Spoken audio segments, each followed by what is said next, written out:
What's up, vinyl community? It's your boys Chris and Josh coming at you live from Josh's Rev. Just had a fun start to the day. You guys know how much my boy Josh over here likes his antiques and stuff like that. We've chronicled that before on the channel. Went on up to Charlotte this morning to move one hell of a heavy ass antique bookshelf slash whatever it is him and his wife want to use it for. And there you go. Yeah. And so we got that moved. I hate that we didn't chronicle that from the very beginning. But isn't vinyl technically antique? Yes. Yeah. So yes. That's one of the greatest antiques of all. So. Yes. Long story short, the bitch was heavy, awkward. It's like 8 foot tall. It's made of steel and glass, and you got to duck it into a ceiling that's like 6 foot tall. And there were only two of us. And we stuck it, it's 80 inches wide, and we stuck it in the back of my 5 foot wide pickup truck. So we had to strap that bitch down and drive it all the way back up I-485 and I-77 south, going really slow with emergency flashers on. But we got it here, we got it offloaded, we got it done. We decided that we wanted to get that situation taken care of before we enjoy the rest of our day. So that's taken care of. I think we're both still slightly out of breath. We work manual labor for a living, don't get it twisted, but that's a big bitch. Saturday's supposed to be a day of rest. Yeah. Well, it's not just Sunday. Yeah. We'll make sure we get you guys some pictures of the shelf and everything so you guys can know what we were dealing with. But needless to say, we get to the dock to pick the damn thing up, and there were 3 guys out there that me and Josh helped to get it in the back of my truck, and them 3 guys looked like that whooped their ass. With me and Josh helping. Yeah. With me and Josh doing most of the work. Yeah. And then we got it in that damn house by ourselves. Well, to be fair, one of the guys looked like he was about 115 years old. Yeah, give or take. Yeah. Yeah. So anyway, they still had us to help though. Still 4 people lifting that bitch. Anyway, they were acting like that was just killing them. We're gonna get that car checked, fella. Random thought. I'm not gonna edit that out. Anyway, so we're on our way up to the best damn record store in the Carolinas to see if we can get some digging in. On our way up to Noble Records, and we'll talk to you guys based on what we find. We're gonna get some records, some food, and some beer. Talk to you guys soon. Get this guy a lot of beer. Yes. Deuces.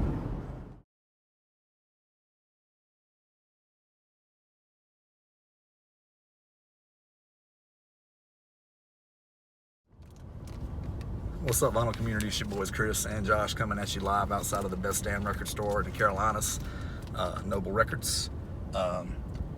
Believe it or not, guys, I actually almost walked out of here with a stack of records, which isn't usually my MO. You guys know how I usually wagon wheel. It's usually 1 or 2 holy shitters and then out the door. And I had a stack, believe it or not. A bunch of stuff that I was considering. And then I glanced up on that holy shit wall one more time, picked up 1 and put about 6 back. You guys know how I wagon wheel. Josh got more records. He always does. You guys know how that works. But as per usual, I'm going to lead off with him. Josh, show the wonderful people what it is that you got. Although I got more records, I did get some really good heat in here. Yeah, you did. Good stuff. So Chris recommended this to me. Lonnie Smith, Drives, killer jazz funk record. Funky as hell. You'll love that. So yeah, that'll be really good. Good there. Right up your alley. So yeah. Dave Hubbard on tenor sax, Ronnie Cuber on baritone sax, Larry McGee guitar, Lonnie Smith on organ, and Joe Dukes on drums. Good stuff. Clifford Brown strings. Yes. Another recommendation by Chris. Gotta have it. Yeah. Max Roach on drums, George Morrow on bass, Ricky Powell on piano, Barry Galbraith on guitar. You'll love it. And with the strings. Charles Lloyd Quartet. I got a couple of Charles Lloyds this past RSD. So Love In. I just got that one earlier this week, bro. That's right up your alley. You'll love that one too. So the Charles Lloyd Quartet recorded live at the Fillmore Auditorium in San Francisco. So yeah, Charles Lloyd with tenor sax and flute, Keith Jarrett on piano. Not to be confused with Keith Jarrett the wrestler. Or that's Jeff Jarrett. Jeff Jarrett. That's I Jeff knew what Jarrett. you were getting at. Anyway, Ron McClure on bass and Jack DeJournay on drums. You should actually go as Jeff Jarrett for Halloween or some shit one year. Because you kind of sort of look similar to him anyway. And no one will know who I am. Not too many people remember Jeff Jarrett. You have to hang around people our age who are wrestling fans. Yeah. Like, I'd rather go as Macho Man Randy Savage or something. So, anyway, got a good Miles Davis here. My Funny Valentine, Miles Davis in concert with George Coleman on tenor saxophone, Herbie Hancock on piano, Ron Carter on bass, Tony Williams on drums. It's a classic Miles Davis on Columbia record. Chris got this at the last RSD. Backlash with Freddie Hubbard. So good. Freddie Hubbard on trumpet and flugelhorn, James Spaulding on flute and alto sax, Albert Daly on piano, Bob Cunningham on bass, Otis Ray Appleton on drums, and Ray Barretto on percussion. It's good, man. That's a super sick record. This next one, I'm excited for you for this one. First stereo of Yusuf Lateef live at the Peps. Yep. Not sure the lineup on this one. Impulse, so a lot of times you're going to have to open the gatefold to see the lineup. Yeah. Which everybody likes to see the Impulse gatefolds anyway. Yeah. I just wish Dylan wouldn't put them inside these shitty covers. Dylan, if you're watching this video, Dylan already knows. So that. Yusuf Lateef on tenor sax, oboe, orgel, and shanus, Richard Williams on trumpet, Mike Knock on piano, Ernie Farrow on bass, James Black on drums. It's sick, dude. The bass on that record, something about the way the bass comes through with the between the bass and between the flute. It's it's awesome. It's a killer record. It's one of my favorites by him. Got some Don Patterson here. Got two Don Pattersons actually, in fact, because Chris put down one of them. The exciting new organ of Don Patterson with Booker Irvin. Fire. So Don Patterson on organ, Billy James on drums, and Booker Irvin on tenor saxophone. So yeah, it's looks good. just the combo of Patterson and Booker Irvin, man. Speaking of Booker Irvin and Don Patterson, Tune Up. This is the one that Chris put up. Don Patterson on organ on all tracks, Virgil Jones on trumpet, Booker Irvin on tenor sax, Sonny Stitt on Stunny Sit. The wonderful music of Stunny Sit. Yeah. Sonny Stitt on tenor sax, Houston Person on tenor sax, George Coleman on tenor sax, Blue Grant on guitar, Billy James on drums, and Frankie Jones on drums. It's basically one lineup on the A side and another lineup on the B side. So two different sessions. It's pretty cool. Red Clay, Freddie Hubbard. So good. He's the OG. So good. With Joe Henderson, Herbie Hancock, Ron Carter, and Lenny White. Two of those artists still with us. Yep. Herbie Hancock and Ron Carter. The Burner, Red Holloway. Ooh, you need to show me that one so just now. That's a good score.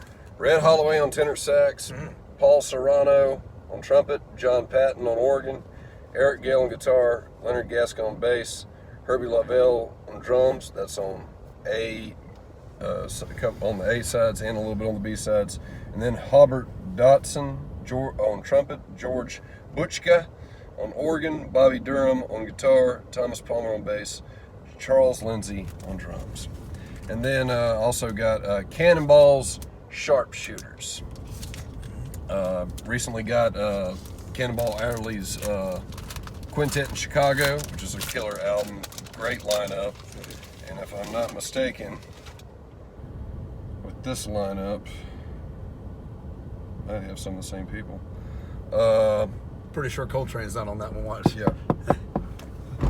You can't park here. I can't park here. No I can't longer. park here. You You gonna can't have park me towed? Yeah. What? This clown's gonna have I'm me gonna towed. have you towed. You're gonna have us towed at your expense. at my expense, man. I Oh no, demand- that was your car, your expense. I demand to speak to your manager. I'm famous now on YouTube. Yeah, you're on a super cool tunes from the Man Cave video. Later, dude. There. That dude. But yeah, this is in New York. Personnel, Cannonball Adderley on alto saxophone, Nat Adderley on trumpet, Julian Mance on piano, Sam Jones on bass, and Jimmy Cobb on drums. So yeah, Good stuff. good shot. And this video's just got everything going for it. Moving heavy furniture, Yeah. records. Well, they didn't get to see the moving part. A cameo from, you want to send some pictures up, and a cameo from the super famous Dylan Smith, Local Records himself. That bearded bastard. That bearded bastard. Yeah, not too bad. It reminds me, winter's getting ready to come back up. I'm gonna grow mine out a little bit longer. Yes, sir. Probably not as long as it was, but longer. So yes, Chris, why don't you show the people I'm gonna show you guys my two records. It won't take long. 2 records, Yeah. but it's It's Killer heat. always good stuff, always. First one is, this one actually became difficult to find for a little while. It's from, it's like live from a music fest in 2017, but it's as good as modern jazz is, in my opinion, or as it can be, in my opinion. It's Devin Lamar organ trio, and that's live at KXP. Devin Lamar, Jimmy James, and David McGraw. For a long time, this one became very difficult to find, believe it or not. All of a sudden, you started seeing them pop up online for like $75. Dylan got a whole handful of them back in stock, charged the regular price because Dylan's a good guy, so $25.99. So I wanted to go ahead and make sure I grabbed one before they disappeared, and I couldn't find one for $100 again. So very stoked to have that one. And this is the one that when I went back over the holy shit wall one more time, so I browsed it because I came up here last week. I was up here just last week, and I thought to myself I had gotten everything I wanted off the holy shit wall. So this time I just skimmed it a little bit. Didn't really dig in too deep. And I went and got myself, a handful, probably 7, 8 records actually, which is a lot for me to get at a record store. And I'm thinking that, I'm about good. And I turned around and took one last look at the holy shit wall, and then I put about 6 of them bitches back and grabbed this. The record that I went back for off the holy shit wall is Hard Driving Jazz by the Cecil Taylor Quintet. The glare sucks. Josh says he almost bought it. Said the price kind of backed him off a little bit. Yep. But it's killer stuff. You never see this record. It's on United Artists. It's Cecil Taylor on piano, Blue Train tenor sax, Kenny Dorham trumpet, Chuck Israels on bass, and So his Louis name Haynes is on Blue. drums. So his name is Blue Train. No. Think about it for a second. Oh, it's Coltrane. Oh, it's a nickname. It's a contractual thing. You actually took that story, so it's all good. But look it up, Hard Driving Jazz with Blue Train on tenor. I'll let you guys use your imagination on that one for just a second. Killer stuff. Very glad I was able to get up here today. Great day so far. Not quite over yet because this guy owes me lunch, which is really basically early dinner. Yeah, I know. But sounds great. It's going to be awesome. And talk to you guys soon. Until next time.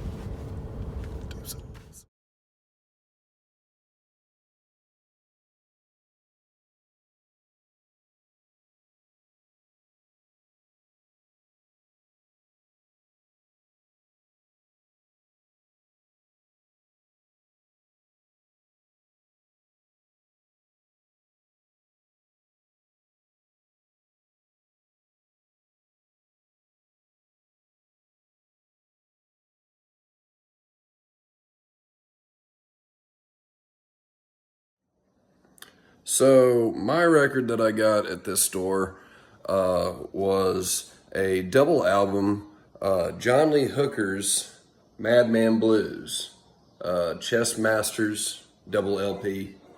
It is really awesome. Logan, really? Y'all see what I have to deal with here? Oh God. Logan, you are just acting all sorts of funky. Seriously, dude. So yeah, that's my ferret. But yeah, so John Lee Hooker's Madman Blues. Logan, seriously. And of course, we've got the cabinet that me and Chris got. So yeah, really awesome. Chris, it was real fun. Definitely couldn't have done this shit without you. Happy to have you as a friend, man, and to be able to hang out with you as well as helping me get through the struggles that life endures. But man, I appreciate it and hope to see you soon. And I love you, brother. Deuces. What's up, Vinyl community? So me and my boy Josh had forgotten to come at you guys with a segment of the video shortly after the antique repair shop that we stumbled in after our, heavy ass antique bookshelf move, and then the Noble dig, then Grace O'Malley's Irish pub, and downtown Matthews. Great stuff, wonderful stuff. awesome buffalo chicken sandwich, great beer on tap, college football in the background, beautiful weather that day, beautiful girls working in the restaurant, never hurts. I'm a married man, but I'm not blonde. Anyway, we're coming out of there, trying to get back to the interstate, and we look off to the right, and there's this antique store with a sign in the front that says, "We buy, sell vinyl / comics." And to be honest with you, I was prepared to keep it rolling, if I'm being honest. But because my experience with those places is most of the times they don't have nothing, or if they do have anything, they've jacked the prices. But Josh looks at it and was like, "Hey man, why not?" And I'm like, I couldn't argue that logic. I was like, yeah, fair enough, why not? So we pop in, you go in, and comics in the front, vinyl, you know, they got a wall or whatever, but it's mostly new releases. Got a new arrival section, got it divided, you know, so it's making the appearance of a record store. And you got your classic rock, you know, and then over there, and I'm like, okay, I bet this place has no jazz. And I go over to the side, there's a teeny little jazz section consists of about 2 shelves. So I'm like, okay, cool. Let me see if I find anything. Predictably, ass of Frank Sinatra. Frank Sinatra's not jazz. Sorry. Anybody who wants to at me or argue with me, go ahead. I don't care. It's big band, it's swing, it's not jazz. Anyway, it's not even vocal jazz. It's big band or swing, whatever, but it's not jazz. Anyway. Abbey Lincoln's jazz.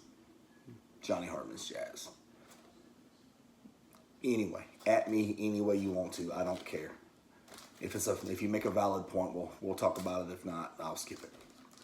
But anyway, I go through, and one of the first ones that I pick up that makes me think there's some hope is, unfortunately for me, a record I already had, but like a dumbass, I didn't file it in Discogs.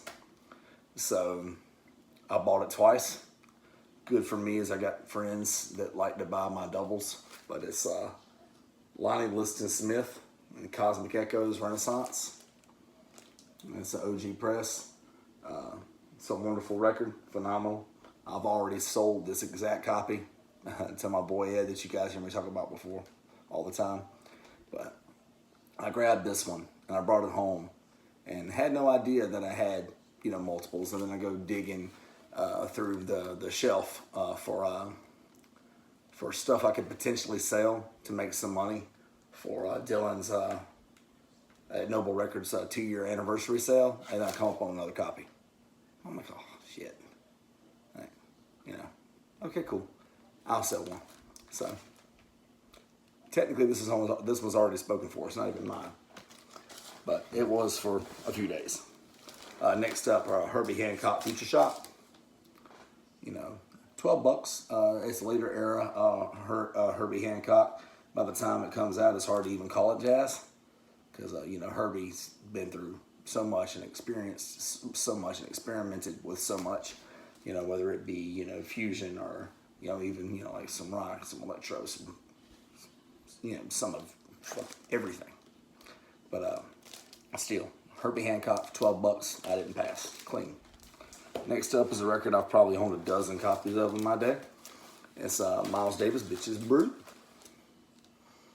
2 LP. He had $25 on it. I felt like that was fair. I've had an original press a couple of times. I've had the MoFi, and when I found out the MoFi was going for what the MoFi was going for, it was like, yeah, I'm gonna put that thing down, flip it, and reverse it. You know what I mean? Shout out Missy Elliott. So I did, because again, I found out what it was going for, and I used that money to immediately flip for an OG. But that was the copy that I had chosen to keep out of all my Bitches Brew copies, because it's the one that sounded the best. But then I found out what it was going for. Yeah, when I find out a reissue is going for hundreds, and there are OGs on the table that I want, deuces. But anyway, very beautiful copy, nice stuff. I see no reason to flip this one going forward, so I'll probably have this one for a while unless just a cleaner copy presents itself. It's never been. People always ask me how I felt about Bitches Brew, because Bitches Brew is always an album that that people who aren't jazz fans, maybe they're rock fans, but they want to get into jazz. It's always one that those types of people tend to really dig. But for me, and again, I had my period where I listened to nothing but classic rock or anything like that. I had that. But for me, once I really got into jazz, then it became the okay, well, this is more like jazz fusion, and you know, I wouldn't even rank it in Miles's top 10 for me personally. But I could see how a rock fan who wants to experiment with something a little different can dig this. I get it completely. I completely understand. So nice to have in the collection. I'm sure I'll throw it on at least once. I'm sure. Why not? Smoke them if you got them. But yeah, I mean, not too bad really for just some hole-in-the-wall antique repair shop that's, I guess now all of a sudden fronting as a record store. But as long as they have good stuff coming in, it doesn't matter how you get started. I just wish they changed their name, because the name is something super proper antique repair shop thing, which you walk in and it's mostly about only comics now. So it's kind of like, if you're going to be a record store, you get to do something with that name. I can't remember the name off the top of my head, but it's like a super proper, like antique repair shop name. But anyway, so earlier on in the video, and I only remember this because I went back and watched for my Noble Record scores, I had showed you guys this one. It's Hard Driving Jazz by the Cecil Taylor Quintet that I had gotten from Noble. It's an original mono that I had gotten from Noble. And I was in the middle of kind of sort of telling a story about that one, but Josh kind of cut me off, inadvertently, of course. He didn't know. And then, you know, we had our celebrity guest cameo from my boy Dylan. Shout out, baby. Cheers to you. And I was never able to bring that story full circle. Well, the players on this one, and Cecil Taylor famously went on to say that he wasn't allowed, basically, to pick his own lineup or pick his own players for the record, that they were picked for him. And Blue Train is listed on tenor. Okay, well, that's John Coltrane. He's listed as Blue Train on this record because of a contractual obligation. He wasn't allowed to be named as himself on another label. Obviously, you know, that makes sense. I mean, not like everybody can't make their own deductions as to who Blue Train is. But what's interesting about this one's Kenny Dorham also is on the trumpet. Kenny Dorham's top 5 all-time favorite on the trumpet for me, all time. Top 5, easy. Any day of the week, twice on Sunday. And Cecil Taylor, famously, he and Kenny Dorham did not get along during this session. He was more than okay with John Coltrane being chosen for the record because he respected and admired John Coltrane. And they got along great. But for Kenny Dorham wasn't who he wanted. Kenny Dorham's, you know, more in the flow. Kenny Dorham's more relaxed, kind of like play, like more like traditional bop type jazz. He wanted somebody going a little bit more in the free direction like he tended to go. And Kenny Dorham wasn't too thrilled about Cecil playing in the background during his solos. So the two of them didn't get along very well. And so it makes for a very interesting story. What's very interesting about the whole record for me, though, is, okay, so you got a record that's got Cecil Taylor, John Coltrane, and Kenny Dorham on it. Wow. I mean, those guys should just shine bright. They should be the stars of the record. Am I right? You would think. What's interesting for me is, I guess, with the tension between Cecil and Kenny, and with, you know, Train kind of sort of just canceling, you know, Dorham out, or where they all kind of cancel each other out. Chuck Israels on bass is kind of sort of the star on this one, honestly. And Louis Haynes on drums comes out pretty damn solid too. So for me, if nothing else, I mean, for one, I'm personally a fan of the record. I dig the record. But just knowing the backstory for me is a ton of fun and everything like that. So Hard Driving Jazz. Again, sorry, so nice I had to talk about it twice, but I wanted to get to the story. But anyway, until next time, till next video, which will be coming soon, live from the 2-year anniversary, Noble Records, keep dropping that to you guys.